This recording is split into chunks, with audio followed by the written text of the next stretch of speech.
आज आपण बघणार आहोत प्रधानमंत्री मातृवंदना योजना.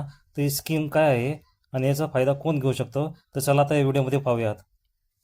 प्रधानमंत्री मातृवंदना योजना म्हणजेच PMMVY ही केंद्र सरकारची योजना आहे. या अंतर्गत गरोदर महिला आणि स्तनदा मातांना पहिल्या अपत्यासाठी 5,000 रुपयाची आर्थिक मदत दिली जाते आणि जर दुसरे अपत्य मुलगी असेल तर अतिरिक्त 6,000 रुपयाचा लाभ मिळतो. ही रक्कम थेट बँक खात्यात जमा होते. योजनेचे टप्पे आणि मिळणारी रक्कम: पहिला हप्ता 1,000 रुपये गर्भधारणा नोंदणी केल्यानंतर. दुसरा हप्ता किमान एक प्रसूतीपूर्व तपासणी पूर्ण झाल्यावर. तिसरा हप्ता 2,000 बाळाच्या जन्मानंतर जन्म नोंदणी व लसीकरण पूर्ण झाल्यावर.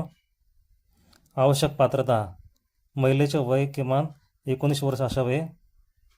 सरकारी किंवा नियमित नोकरीतून मातृत्व रजेचा लाभ न घेणाऱ्या महिलांना या योजनेसाठी पात्र आहेत. आयुष्यमान भारत ई-श्रम कार्ड, किसान सन्मान निधी, मनरेगा किंवा विशिष्ट श्रेणीतील महिलांना या योजनेसाठी पात्र आहेत.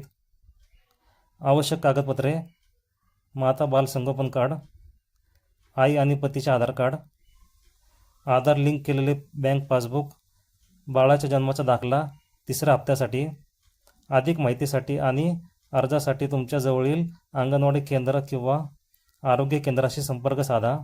संपूर्ण मार्गदर्शन तत्त्वे आणि माहितीसाठी महिला आणि बालविकास मंत्रालय WCD वेबसाईट किंवा माय स्कीम पोर्टलला भेट द्या. डिस्क्लेमर: हा व्हिडिओ तुमच्या एज्युकेशनल पर्पजसाठी बनवला गेला आहे. तुम्ही जर या चॅनलवर पहिल्यांदा आला असाल तर चॅनलला लाईक, शेअर, सबस्क्राईब जरूर करा.